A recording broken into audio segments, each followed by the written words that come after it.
हिंदुत्ववादी नेते सागर भैया बेग, तुम आगे बढ़ो, हम तुम्हारे साथ हैं। जय श्री राम, जय श्री राम, जय जय श्री राम, जय श्री राम। सागर बेग यांच्या समर्थनार्थ वाल्मिकी समाज आक्रमक, खोटे आरोप करणाऱ्यांवर तात्काळ कारवाईची मागणी।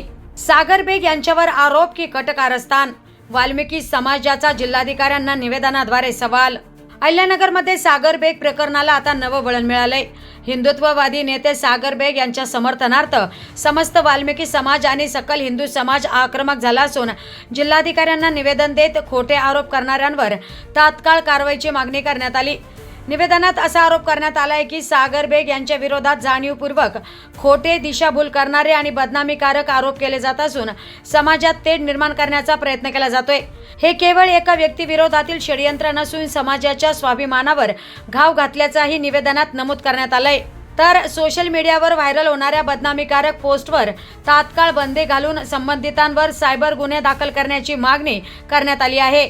यासोबतच प्रशासनाला स्पष्ट इशारा देण्यात आलाय की जर या प्रकरणातील सूत्रधारांवर तात्काळ कारवाई झाली नाही तर समस्त वाल्मिकी समाज आणि सकल हिंदू समाज लोकशाही मार्गाने तीव्र आंदोलन छेडेल।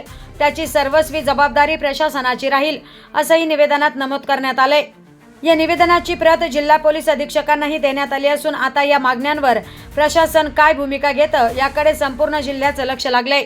श्रीरामपूरमध्ये जी घटना घडली, जे 3 दिवसापासून जे श्रीरामपूर शहर बंद होतं, जे आकाश दुबे याचं जे खून झालं त्याच्यासाठी आम्ही त्याचा जाहीर निषेध करतो।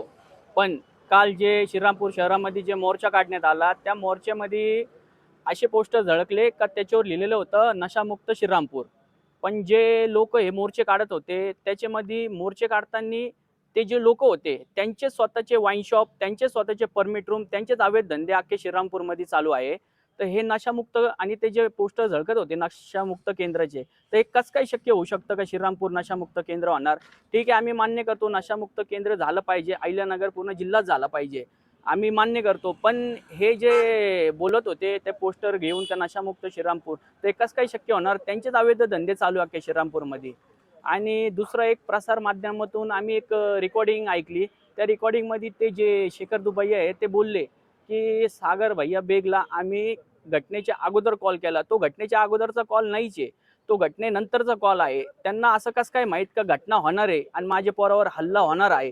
जर हे त्यांनी त्या टायमाला हल्ला होणार आहे हे ते म्हणतात का मी कॉल घटनेनंतर कॉल केलेला आहे, घटने अगोदर कॉल केला, पण हे घटने अगोदर कॉल केलेला नाही, हे घटनेनंतरचा कॉल झालेला आहे।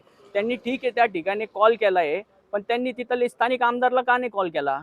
मग हे याच्यावरून सर्व स्पष्ट होत आहे की सागर भैया बेगला हा बिनकारण या गोष्टीमध्ये गुंतवले जात आहे। तर आम्हाला एवढं सकल हिंदू समाजाच्या वतीने आम्हाला एवढं सांगायचं आहे की तुम्ही या गोष्टी सहनिशा करा आणि सागर भैया बेगवर लावलेले आरोप हे पूर्णपणे सिद्ध करून दाखवा की हे खरे का खोटे, बस। आज या ठिकाणी उपस्थित सर्व मेतर वाल्मिकी समाज व सर्व हिंदू समाज यांच्या वतीने मान्य जिल्हाधिकारी साहेबांना निवेदन देण्यात आलेलं आहे। निवेदन देण्याचा विषय असा आहे की जे श्रीरामपूरमध्ये प्रकरण घडलं ते अत्यंत दुर्दैवी आहे। एक व्यावसायिक मुलाची हत्या झालेली आहे, त्याबद्दल आम्ही पूर्ण समाज त्याचा जाहीर निषेधच करतो। परंतु ज्या परिवाराचं ज्या तिकडच्या राजकारणी लोक जे भांडवल करू राहिले ते अत्यंत चुकीचं आहे।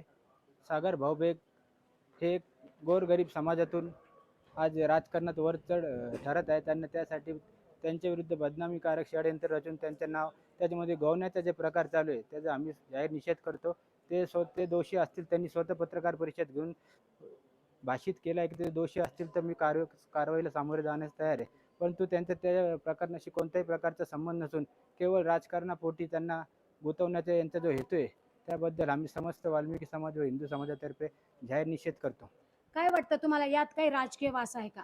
तर राजकीयच वास आहे ना याच्यामध्ये, कारण की सागर भाऊ बेग मागच्या विधानसभेला त्यांना 48,000 मतदान पडले, लई कमी मताच्या फरकाने ते पडले आहे। तर त्यामुळं पुढच्या विधानसभेचे काहीतरी गणित डोक्यात ठेवून ते सगळं राजकारण शिजू राहिले आहे।